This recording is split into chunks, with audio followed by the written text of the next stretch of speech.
am the program manager. And I am here with Erica Van Brunt, who's one of our faculty, and she'll be presenting. We're going to give it like another minute. We can start at 12:01 just to kind of let people get into this as much as possible.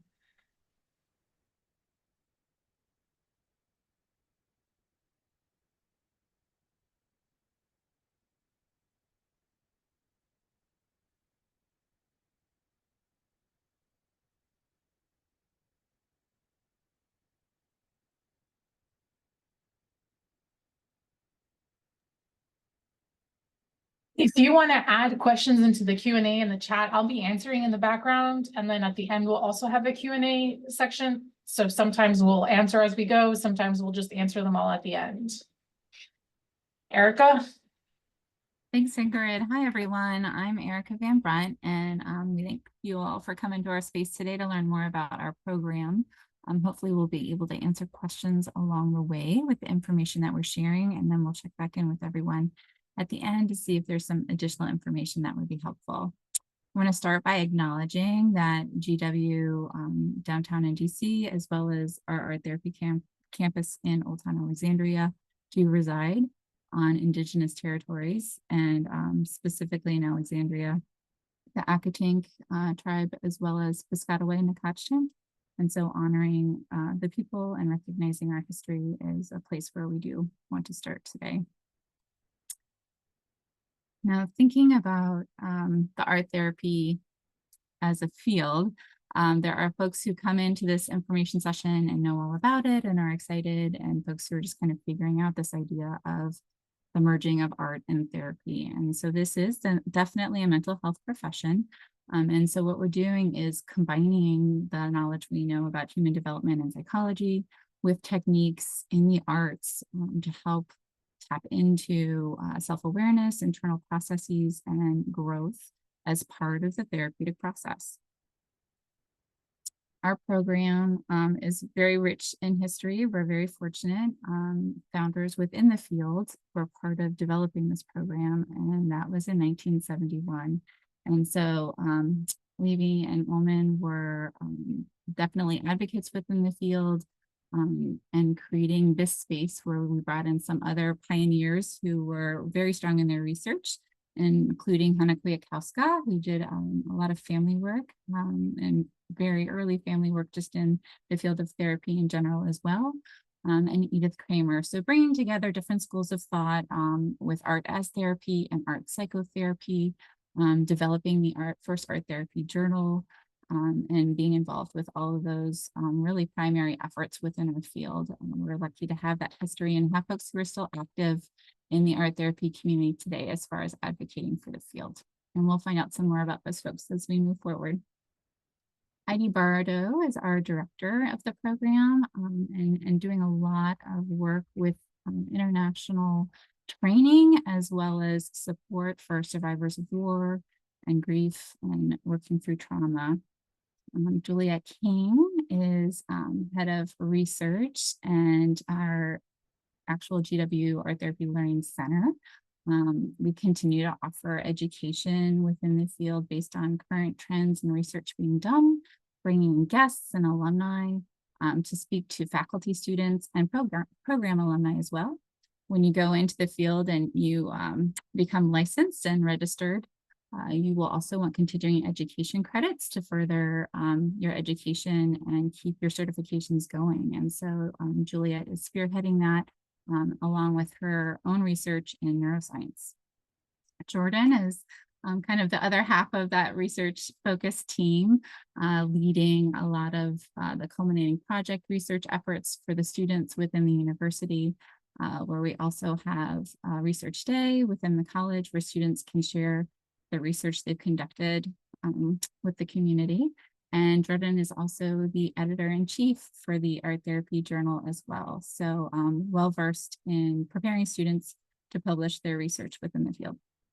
And Sansari Burrell is our internship coordinator, making those community connections so that we have the opportunity to get into many diverse spaces in the community to practice and learn more about art therapy.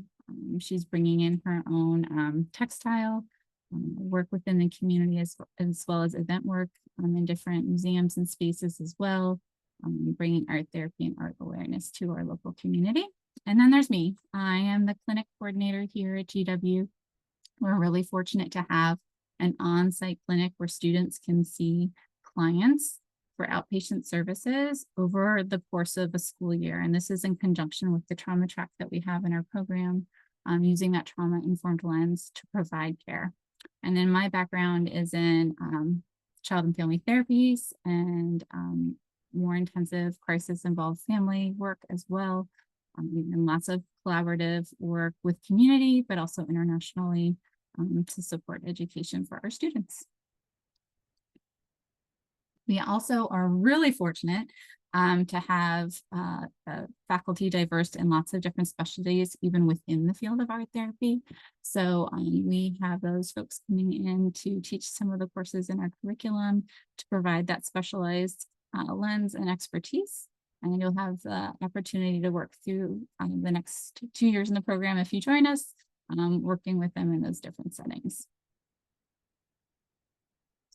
Now, our students are also very diverse and coming from all over the world, many of them with plans to return and bring art therapy as a lens into mental health practice in their communities. And we've got a very involved student body this year, putting on their own art shows, creating their own volunteer opportunities in the community, engaging in collaborative murals, all sorts of things. So they are living and breathing art therapy within the program, but also continuing to practice their creative identities in other spaces as well. And I'll speak more to the student organization that they've created as we move forward in the presentation. But thinking about the different training components within our program, you know, there's lots of levels of practice of taking in information, integrating that information, and then putting it into place. So we do have our foundational coursework that is happening in conjunction with first and second year internships. Students have the opportunity to be in 2 different spaces in the program, as well as using the work that they're doing in different spaces to inform what they would like to investigate for their culminating project. So there is research then involved with that, as well as being able to write that up and decide if that's an area you'd be interested in presenting in a conference or potentially publishing within the community. And then we also are very fortunate to have a much newer space. You can see behind me, this is one of our gallery walls within the program. And so we do have incoming student art shows in the fall. The graduating students have their reflective art and experience that they share for their graduating show in the spring, and then quite often a specialized summer exhibition. The one behind me is from last summer, where the clinic provided outreach in the community at the One Journey Refugee Festival at the National Cathedral. And we engaged the community in this collaborative mandala project and written word poetry piece with Kent University. So always collaborations and exciting opportunities happening within the space. So looking at our courses, and you can see on our website the core courses that we have so that you are meeting all ACATE requirements to be able to practice within the field of art therapy when you graduate. But in addition to that, bringing in some specialized opportunities during our summer semester for electives that are identified by specific areas of interest by the students. And often that emerges from dialogue about things they'd like to try in their internship spaces or areas they want to delve deeper into when we're in our foundational classes like trauma or human development or assessment. And so we create the space for that and bring that in our summer months. Now, those internships are providing the opportunity for students to earn 500 hours each year in the program. And part of that being, you know, the direct client experience, which can be group work, individual work, opportunities where you're co-leading, as well as taking the lead and providing the services independently. And obviously the responsibility and independence of the art therapist increases with time in internship, and then also from first to second year internship. So there is support with that process as everyone's developing their therapeutic identity. And part of that is also not only having on-site supervision to support students in their spaces, but also a practicum class to process cases that are coming up and use that art-based lens. Here's some additional imagery from our gallery space within the program as well. And I know I spoke already to the different exhibits we have within the year. And students are involved in the gallery committee as part of our student organization. That's one of the subcommittees. So they work on procuring the art and installing the displays for each of these exhibits. And with the culminating project, students are asked to expand on a case study with a specific population or a specific art intervention with the goal in mind of what they would like to investigate more thoroughly within the art therapy space. So there is research involved on the front end as part of the research class. And in those efforts, they're looking at what work has already been done in the field as far as investigating what they're interested in and where they should further explore. And then students do have the opportunity to apply to present in GW's Research Day in the spring, which is actually coming up soon. If anyone's in the DC area, you're welcome to come by that and check out those exhibits, and that is happening in April. But we usually have a handful of students represented each year presenting the work that they've done. And I think that kind of brings us more into what makes GW unique as far as the field of art therapy and the experience you get in this environment. And so we're going to delve into each of these areas that really make up the intricacies of the work that we do here in our space. The first is the trauma training that we have. We do have a year-long course.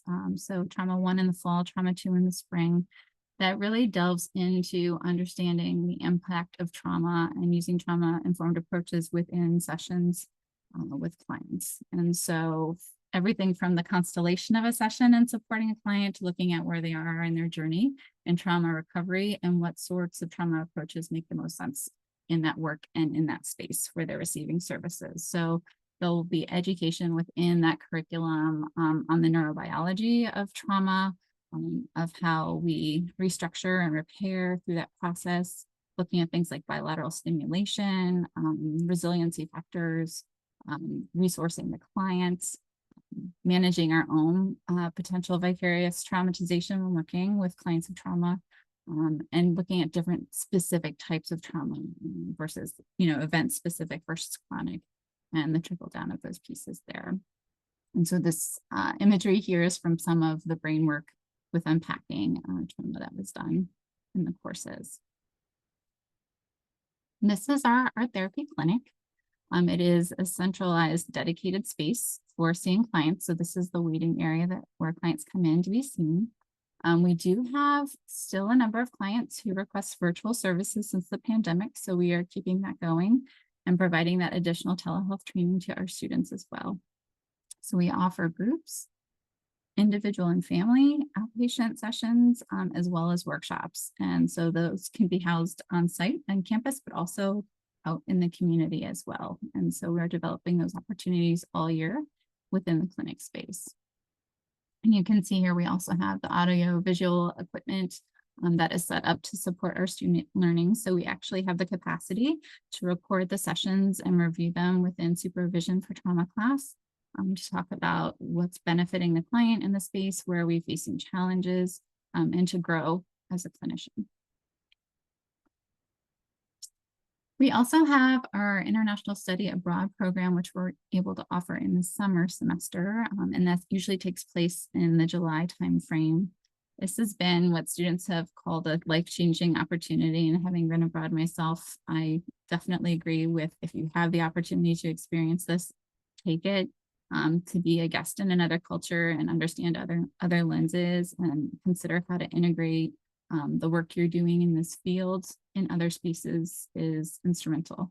And these are some places that we've been internationally over the years, and we've been on our rebuild since COVID with our partners in India, with setting up the return there as well, and everything is in place to be able to do that. So now we can be opening up those doors to students to take advantage of that opportunity. So it's really exciting. And so this is our campus space. We are in Old Town Alexandria, which is right across the river from DC. We are at the King Street Metro, so accessible with public transportation. And many students choose to live in the Alexandria area. Just one convenience, Northern Virginia area, if you're not familiar with it, is heavily populated, which means lots of opportunities, but also lots of people and congestion. So being near and convenience of being near spaces is helpful. So we have students who will room together near campus or participate in other opportunities so that they feel like they are in spaces where they can access all these resources. So our classrooms are all equipped with the art materials as well as water, so we can create within the space.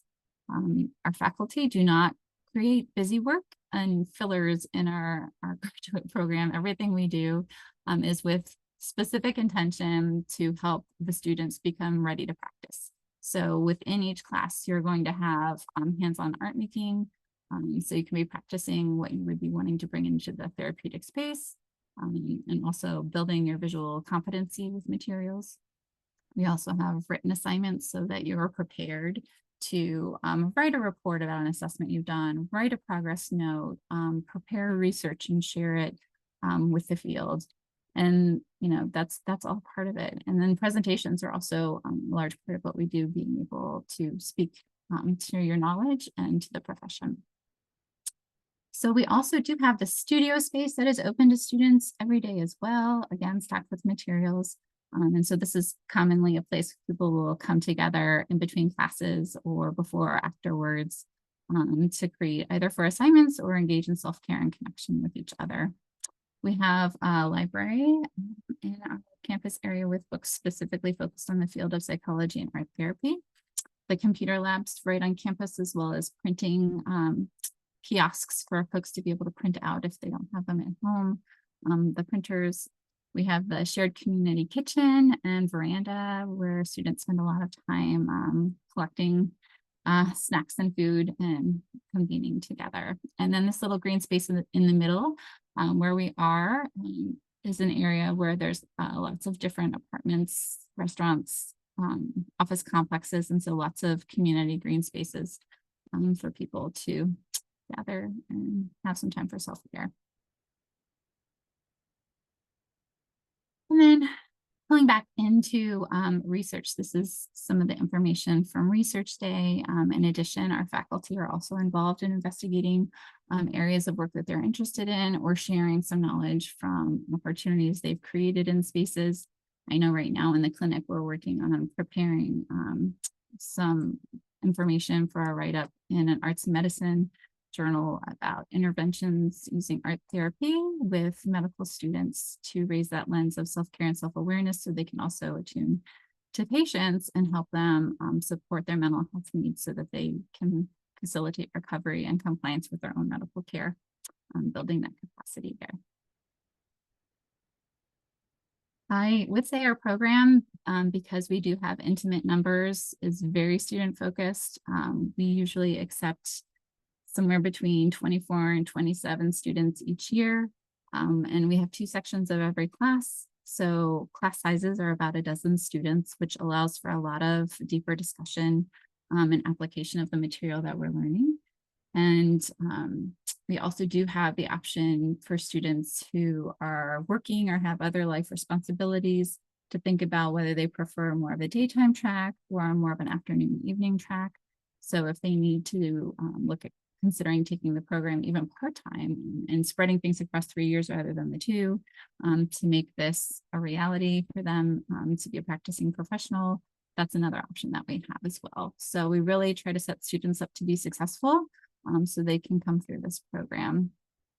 And the GWATA piece is the Student Association, GW Art Therapy Student Association that I had spoken about earlier. And so they put together different celebrations throughout the year for themselves to connect, but also outreach opportunities within the community to raise awareness of art therapy. Another thing that happens within that is the Big Sib, Little Sib program. So students who are already here, when the incoming class comes in, they match up with somebody to kind of show them the ropes, the space, answer questions about transitioning to the area. and supporting them through their learning process in the program. We are fortunate enough to be right outside of DC, where there's a lot of legislation happening, and that gives us the opportunity for advocacy. Most recently, DC finally not only approved, but has a licensure track in place for art therapists. So not just being nationally credentialed, but credentialed within the district for purposes of things like insurance reimbursement. So important. So that's advocacy that's happening nationally, but that's centered here. And so we get to be a part of those opportunities. This tent here on the left side is from a project that came to the National Mall honoring medical providers who had fallen during COVID. So this was an opportunity for the grieving families to gather, but also for us to create a space for folks who've been impacted by COVID to come and create as a community. So, yeah, so many opportunities.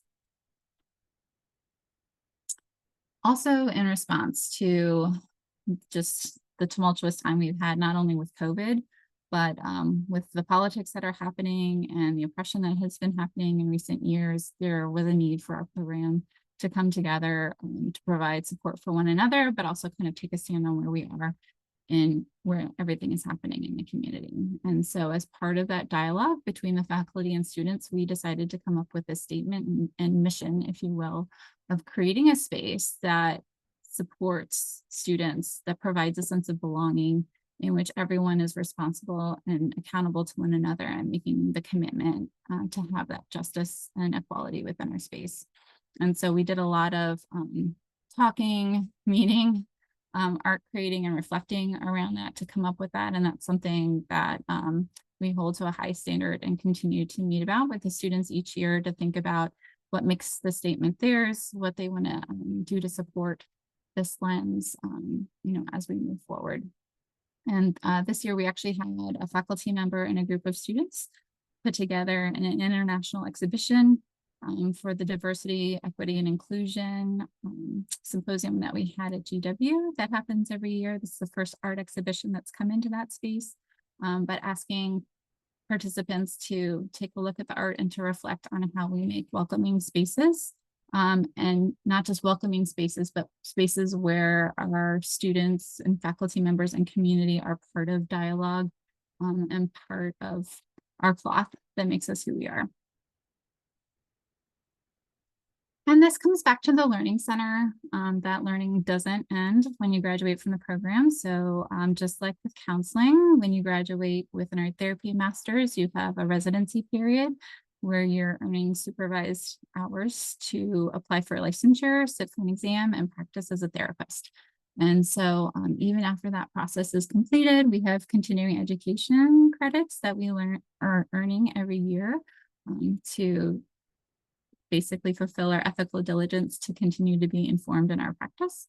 And so we do provide lots of opportunities for folks not only to continue their learning, but to come together and collaborate and stay connected with the GW community.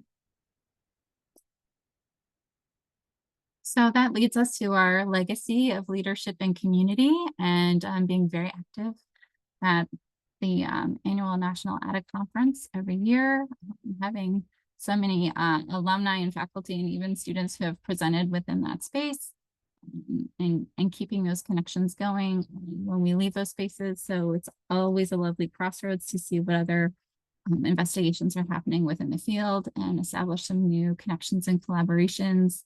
Sometimes that turns into guest speakers in our classrooms or other efforts, but that keeps us learning and growing within the profession.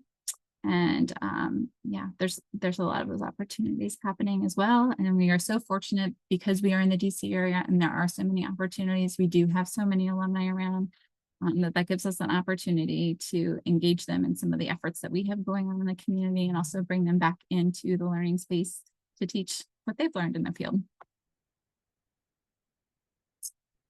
So looking at our program, there's this information session. You can see some of the details about what we have going on online.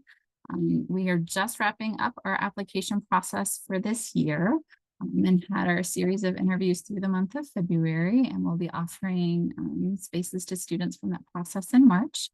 And they'll be going through looking at what kind of financial aid they need to investigate to be able to sustain their enrollment in the program. And that's something we definitely talk to folks about through that application process, thinking about what is saved, who is working, what resources everyone has, employment, work study, opportunities with NGW, and things of that nature as well.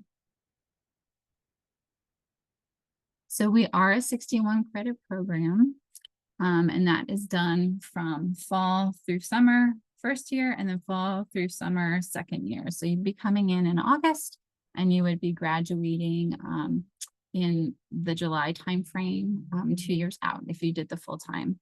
If you were interested in that part-time track that I had mentioned, it would be across 3 years, and that you wouldn't need that extra summer. You'd get everything done in those first 2 summers. So you'd be wrapping up in May of that 3rd year.